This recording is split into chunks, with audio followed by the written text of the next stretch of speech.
Daniel ele tem visões a respeito dos impérios como Sim. Persa, Medo-Persa, o Império Romano e toda aquela descrição que Daniel faz sobre a partir dessas visões são eventos que se cumpriram na história. Eventos que se cumpriram. Exato, tanto é que os críticos do cristianismo começaram a levantar a hipótese de que o livro de Daniel teria sido escrito após esses eventos terem se cumprido.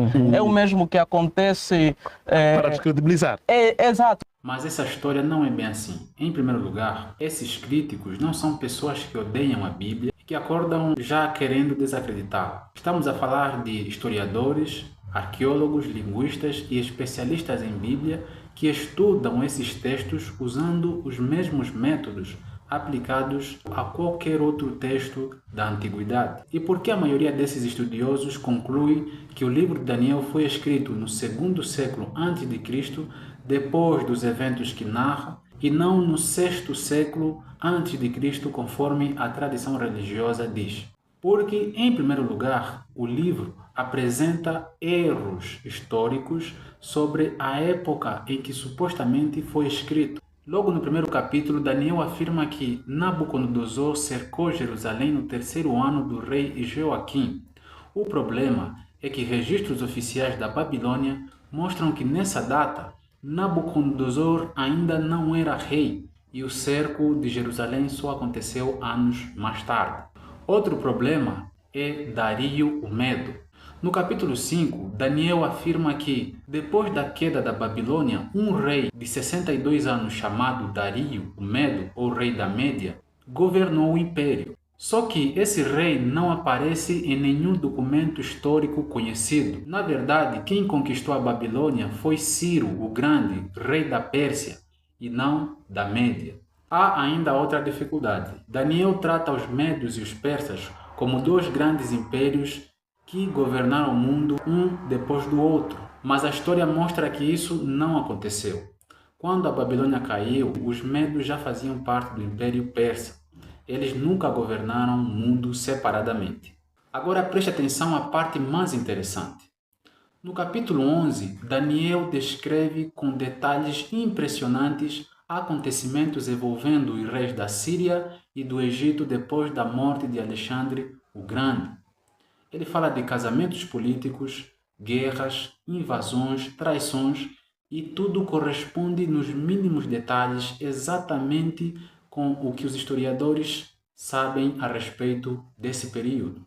Até aí parece realmente ser uma profecia extraordinária. Mas depois algo curioso acontece. A partir do versículo 40, Daniel começa a errar. Ele diz que Antíoco IV Epífanes voltaria a fazer uma grande campanha contra o Egito, conquistaria a Líbia e outros territórios e morreria na região de Jerusalém.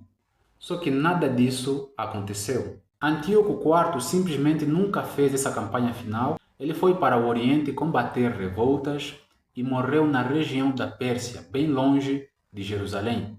E é justamente aqui que entra a conclusão da maioria dos estudiosos. Eles entendem que o autor de Daniel está escrevendo no calor dos acontecimentos. Tudo o que já tinha acontecido ele escreveu como se fosse uma profecia. E quando ele tenta realmente fazer uma profecia, prever o futuro, ele erra.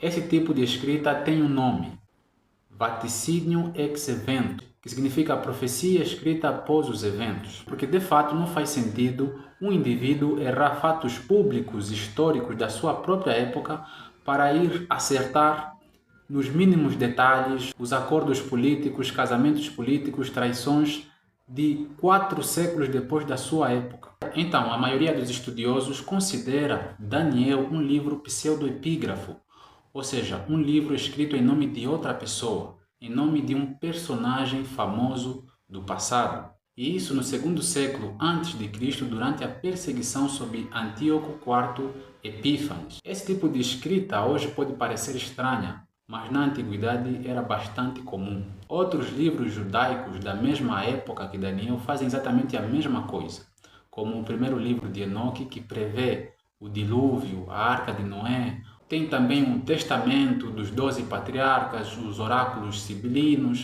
todos eles escritos durante o segundo e o primeiro séculos antes de Cristo reescrevem a história como se fosse profecia, com o objetivo de dar esperança aos judeus que estavam sendo perseguidos por Antíoco IV Epífanes.